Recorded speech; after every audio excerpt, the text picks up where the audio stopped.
Hello everyone and welcome to AICE Psychology. My name is Miss M and today we are going over Saavedra and Silverman's Phobia study. This is in the learning approach in 2002. So get ready, here we go.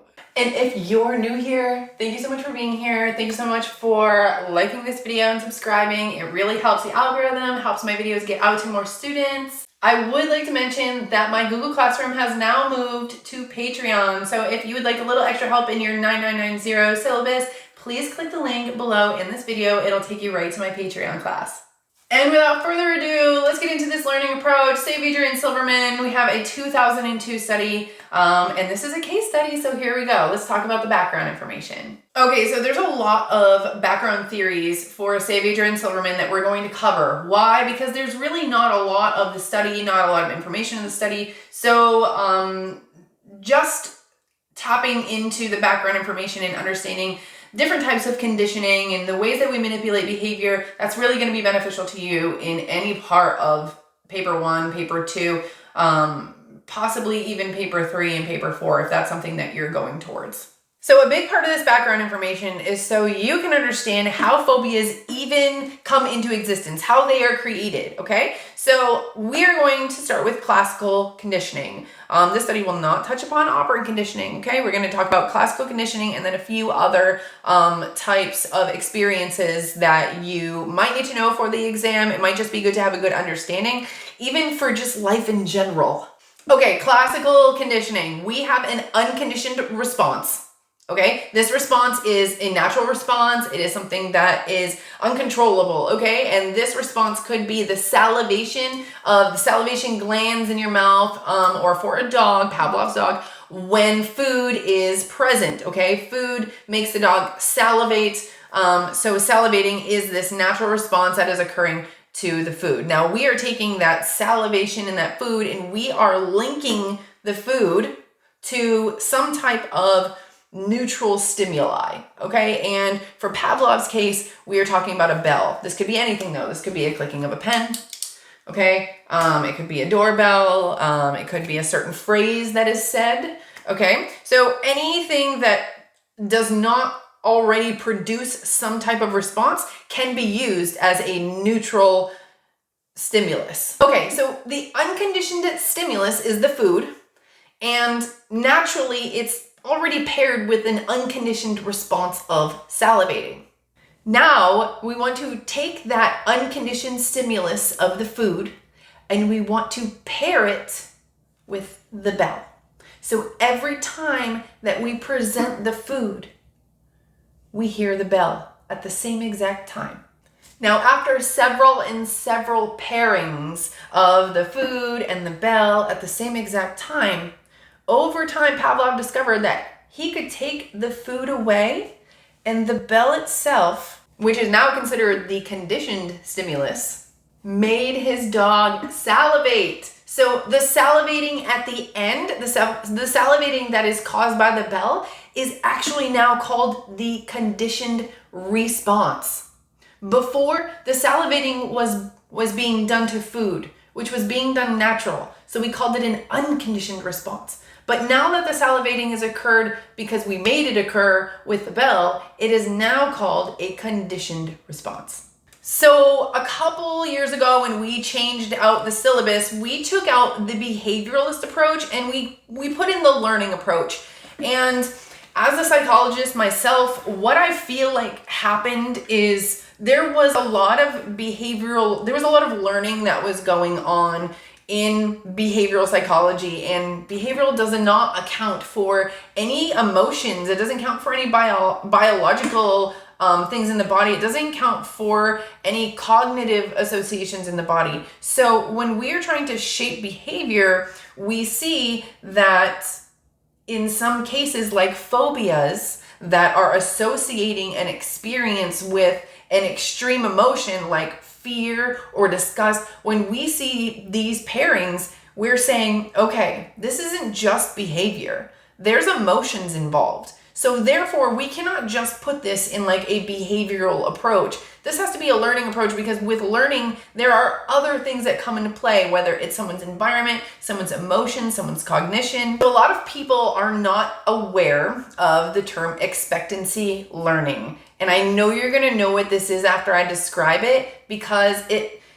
you can learn to undo this in your life, it'll change your life, okay? So expectancy learning is when it's usually a fear-based type of learning, that you take a previously neutral stimuli, okay? Let's just say, it could be discussed too. Let's just say it's an average day and you're going to Dunkin' Donuts or Tim Hortons or Starbucks or whatever coffee shop, donut shop that you have near you. Remember, I'm in the States. So you go there every day and you get your favorite donut before school, but one day before school, I mean, you were already sick. You were already sick before you got there, but you had your donut and then the stomach bug hit you and you started to vomit a lot. It was an unpleasant experience. You are going to start to associate that pleasant experience or a threatening experience or a fearful experience, whatever it is, with that once neutral donut. Okay, and in the future, what's going to happen the next time you go to grab that donut is you're going to remember that experience. Here's another example that may not have been the best. That's more of like aversion. We can actually have aversion therapies and things like that, where we try to keep people away from things. So that would be more aversion therapy. But expectancy learning, for example, say you're in a relationship and your significant other cheats on you. Now you end that relationship and now you're kind of fearful to get into a new one, but then you get into a new one anyway. And now all you can think about is being cheated on again. And you start to act in ways that like you're already being cheated on, and it's all based on past experiences. Fear being the biggest part of this emotion is we are avoiding things that are fearful. So therefore, if expectancy learning happens throughout our lifetime, what we tend to do is start to avoid things in our lives, whether we are avoiding relationships or we are avoiding experiences. It's because one time in our past, we had a pairing of this once neutral stimuli, going on vacation with the family, to it turning out to be a horrible or threatening or fearful experience, okay? Like maybe you lost your dog on vacation and therefore you're really afraid to bring your dog on vacation anywhere else, whether it's a new dog or a different animal,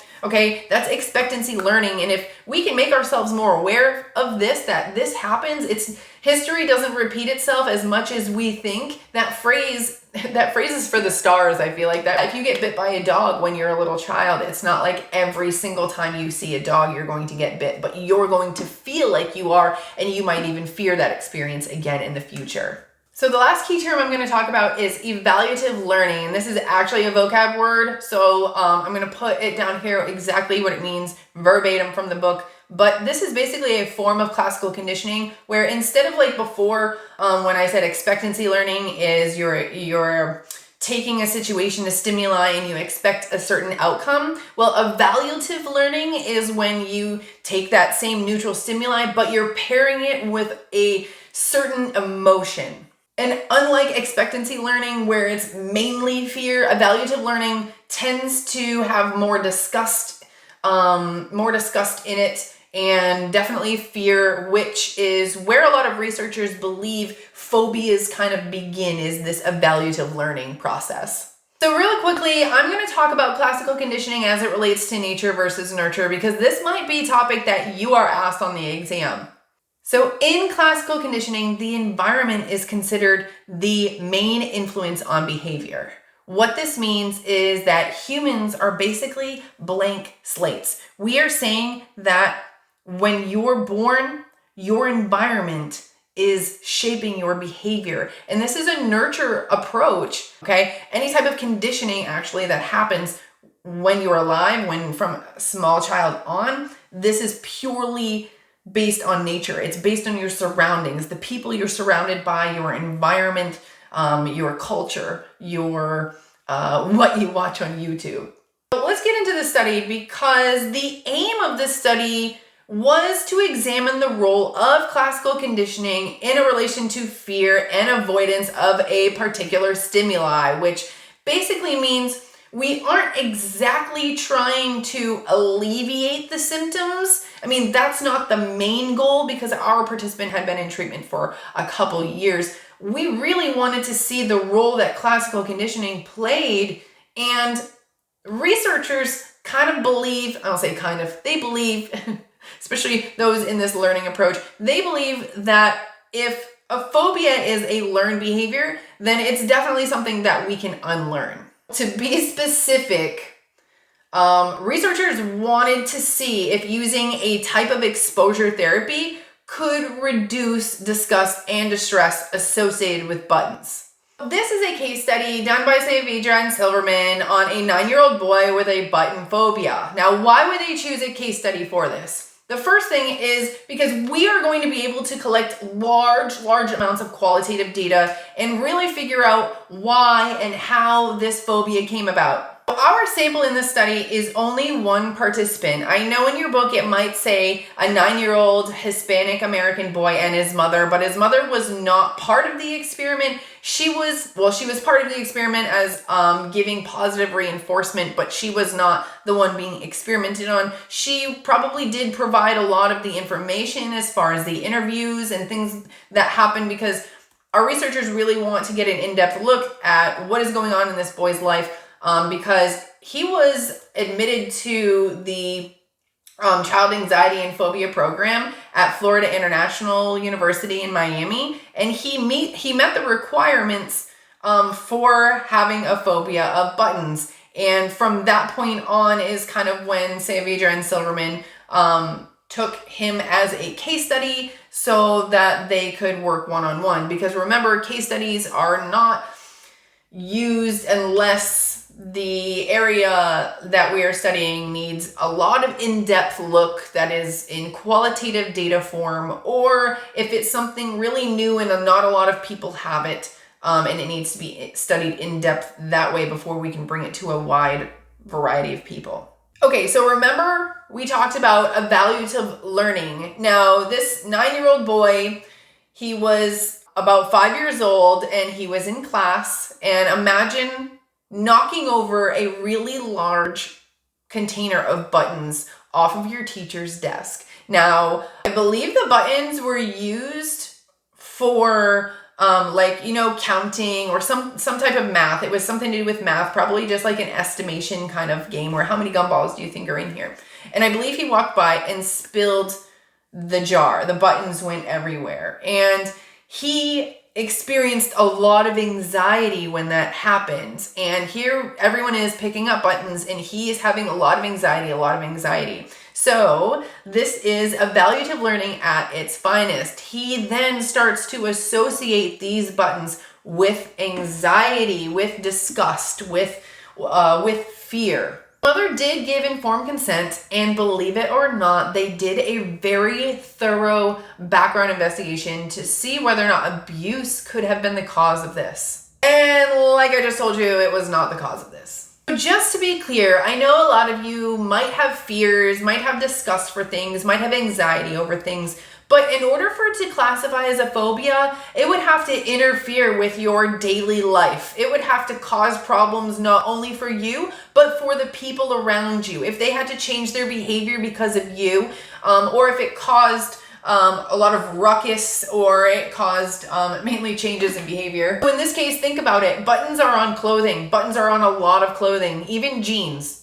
Okay, and imagine, I couldn't even imagine if I had a small child, he was 5 years old, right? He comes right up to my waist when I hug him, and here I have a button right on my jeans. Like, maybe he doesn't hug me because of what I'm wearing. Maybe I have to change what I'm wearing every day in order to make sure to not cause fear. Or maybe I have to be on the lookout and look for people and what they're wearing ahead of us, and when we're in this grocery store, to make sure that we don't come in contact with someone that's wearing buttons. That type of behavior is considered a phobia and does need treatment. In case study fashion, our researchers were very thorough with interviews. When we're working with children, we really have to be able to make sure that they understand what's going on. So specifically in this study, they created what's called the feelings thermometer. And this feelings thermometer enabled researchers to basically take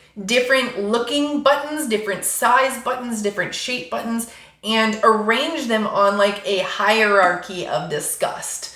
And I'll display what that chart looks like here. And what you'll see is the stimuli on the left side. So this is large denim jean buttons, small denim jean buttons, clip-on denim jean buttons, large plastic buttons that are colored, some that are clear.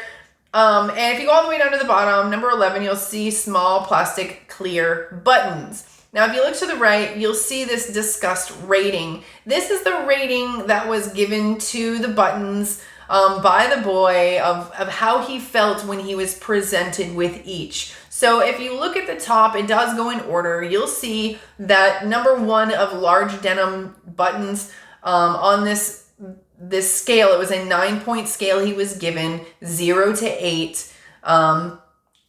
8 being the most fearful or the most disgusting, 0 being the least fearful, the least disgusting. So we have large denim jean buttons that are given a 2, and we have these really small, clear plastic buttons that are given a score of 8. Now, the exact reasoning why he gave these specific scores doesn't really matter. You could theorize that over the years, wearing large denim jean buttons, maybe his mom wore jeans a lot. Maybe he had to get used to it. Maybe he was exposed to those jeans more over time, which created less fear. This hierarchy of fear and disgust, this scale that we have, is basically a baseline. This is our baseline testing so that we can see if there are any improvements over time. What do I mean by baseline? We have to have some type of score that we can see quantitatively that will change over time. Or maybe it won't change over time, but we're hoping for change over time. For example, if your teacher gives you an exam on the very first day of school about all the content that you're going to cover in the entire year, chances are you're not going to do very well, especially because you don't know the material. But when you take that same exam again during the midterm, you are going to get a better grade, or you should get a better grade, because you've been learning some of these areas and these things that were on that exam the first time. Now, let's fast forward to the end of the year. Let's take our final, but we're going to take this same exam again. Now, what we can do is we can see change over time because we are taking the same exact exam and we are looking at the scores in the beginning, before treatment, in the middle of treatment, and then at the end of treatment per se, if you were talking about treatment or a school year. And this is so important because we want quantitative data to show that there has been some improvement or that we were able to help this boy in any way. Did these therapies work? What were those therapies? Let's go over those therapies now. So the boy was treated with 2 types of therapies. We have exposure therapy and we have positive reinforcement. Now, I know we didn't go over positive reinforcement in the beginning, but we do see that a lot in Pepperberg's study. So if you haven't watched that video yet, please go watch that Pepperberg video. And if you haven't liked this video and you're still here and you're enjoying it, please give this video a like and subscribe to my channel. I really appreciate it. It helps the algorithm. That's what they tell me. I know a lot of you are asking, how did they use positive reinforcement? Because what we know from positive reinforcement is you're given something that you enjoy and we want that behavior to continue. So when he's fearful of buttons, how do we get him to stop that? Positive reinforcement means in this case that every time the boy is around buttons and he doesn't react, we give him praise. We're hoping that he enjoys that praise and that he continues to not act in a disgusting, fearful, anxious way. Now, I know what you're thinking. We can't just start with positive reinforcement. We have to have some type of lessening of these fears. We can't just pretend that the fears don't exist. And if we jumped right into positive reinforcement, we might be asking our participant to just sit there and pretend and don't react, pretend these fears don't exist, but are we really solving the issue? Now, exposure therapy is going to help us solve this issue. Exposure therapy can be done on many different levels. It can be done with just visuals. It can actually even be done with allergies. Yes, that's right. A lot of people who have peanut allergies, the way that they come out or grow out of these peanut allergies is by small exposure to peanuts over time, maybe starting with micrograms and then moving all the way up to a gram. It's that small of a process when it comes to allergies, just because our health and our medical is at stake. But when it comes to exposure therapy, it's very similar. Now, in this case, we didn't really exactly have a lot of buttons to give the boy or hold or put in, expose him to. The very, very first thing we had the little boy do was to imagine the buttons. And we technically called this imagery exposure. And if you're wondering what it's called when we actually physically handle the buttons, it's called in vivo exposure, but not specifically for this study, we did imagery exposure. To start the exercise, we asked the boy to imagine buttons falling all over him, falling on his skin. It was touching his skin. Imagine the smell of those buttons. When he was mentally imagining this, he was encouraged to tell the experimenters how he was feeling, self-reports. This imagery or exposure therapy basically continued by asking the little boy to imagine these large denim buttons and then working our way down to the small clear buttons, asking him how he feels. Doing this exercise over and over a little bit did alleviate some of the initial fears, which then we asked his mother to continue the positive reinforcement afterwards at home. Okay, so I know you all are wondering if this worked. What are the results of the study? How can I use this in my real life? Here we go. So the outcome of the therapy was very successful. The exposure to the hierarchy of fear and the buttons, it actually led to more positive behavior around buttons. It led to him touching and holding buttons later on in other sessions. However, there is something to note about his specific subjective ratings of disgust. Those increased over time, and by the fourth session, a number of items on the hierarchy, such as hugging his mother while wearing buttons, had increased from his original score. So it means over time, fear and anxiety increased due to positive reinforcement.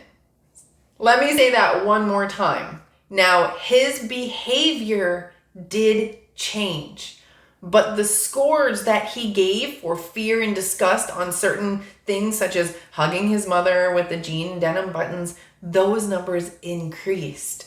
His mother did do this positive reinforcement while she was at home, so it wasn't monitored 100% of the time. So we don't know 100% if she did it correctly. And besides the fact that the mother could have been doing the positive reinforcement wrong, it is possible that she could have been doing the positive reinforcement extremely well, almost too well. Think about this. If you're a young boy and you're not showing your behavior is not showing that you are anxious around the buttons and then you are getting praise, that you're not actually reinforcing less anxiety if the anxiety is still present. If the anxiety is still present, you're reinforcing the anxiety. The behavior is gone, so you're reinforcing the good behavior. This is a chart showing the positive reinforcement therapy. You can see, significantly between sessions 2 and 3, it continues to rise in distress, and it's very significant actually. So it seems it's very possible that his fear was what was being positively reinforced over time. And this chart is going to explain the imagery exposure therapy. Basically, what you see is that severity rating of an 8 during the first trial. It reduced to a 5 during the second trial or session of exposure therapy. And by the third trial, it was down to a 3. This study would technically be considered a longitudinal study. A lot of case studies are. There was follow-up treatment that was 6 months and 12 months. And at these assessment sessions, the boy did report feeling minimal distress, and he no longer fit the criteria to be diagnosed as having a phobia. He no longer had a fear of buttons. He was able to wear buttons on his school uniform every day when he went to school. It no longer affected his daily life. Overall, the conclusions of this study state that emotions and cognitions relating to disgust are important when learning new responses to phobic stimuli. The second thing that we found out is that imagery exposure can have a long-term effect on reducing the stress associated with specific phobias as it tackles negative evaluations. Now, before we get into the evaluation of the study, I want you to imagine yourself in this exposure therapy. I want you to think of a different phobia. This could help you on paper too. I want you to think of a different phobia, and I want you to think of 8 different scenarios that someone could imagine to get over those phobias. And I want you to quickly write it down below in the comments. It doesn't have to be long. You can use bullet points. If you can't think of 8, think of 5. We're going to evaluate Saavedra and Silverman's case study right now using GRAVE. Now, if you remember, G, generalizability, R for reliability, A for application, V for validity, and E for ethics. And I'm also going to go over domain characteristics at the end. Since this is a case study, the sample is small and it's very difficult to generalize this to the general population. The participant was diagnosed with a particular phobia of buttons. It makes this case less likely to be representative of the general population. But can we take what we learned from exposure therapy and try it on other humans, other children? I think we can. I think that this study is not as generalizable to people, but more to phobias. When it comes to the reliability of the study, it's going to be difficult for researchers doing case studies to make something reliable, especially when we don't have a lot of standardized procedures. In this case, it was really important for our participant to create his own hierarchy of fear and disgust, something that was specific to his phobia. So creating something that was standard and that could be measured across a lot of different phobias, it just wasn't going to be relevant or informative to personal progress. Also, a lot of the positive reinforcement was done by mom at home, and the researchers couldn't control any aspect of that. Not able to control any of this part of the procedure is really going to create low reliability in this case study. Let's talk about the application, the usefulness of the study. Did this study improve psychology as a subject? The answer is yes, I truly believe so. So we found our patient was no longer classified as having a phobia at the end of our experiment. This is amazing. Any intervention that is given to a participant or a patient that is in an attempt to create a better way of living or better behavior or less anxiety, when we can do that, when we can find a therapy or a treatment that does alleviate all of that, I mean, what is treatment for? To alleviate those bad, negative, fearful reactions, emotions. When we see that exposure therapy worked to no longer classify someone as having a phobia, we want to take that information of exposure therapy and what it means, what does exposure therapy require, and let's take that therapy and let's now move it to a new phobia and see if it works across all phobias. So this does improve psychology as a subject. The validity of the study, there's 2 areas we're going to look into, internal and external validity. Now, when we look at the internal validity of the study, we're looking at things like measurements. Did we measure what we intended to measure? And because we don't have an independent variable in the study, we have to look at other areas. And specifically, I'm going to narrow in on the standardization of the feelings thermometer. Also, what makes a study more valid, which doesn't normally happen in a lot of studies, is the qualitative data, and this is what I'm talking about. We did see a change in behavior from the beginning of the study to the end, but can we be sure that that is why? Can we be sure that it was the exposure therapy that did it, that helped? Yes, because we conducted self-reports and interviews with this 9-year-old child. This is going to make it really noticeable that the improvements that we saw in the child was due to the exposure therapy, especially if he tells us.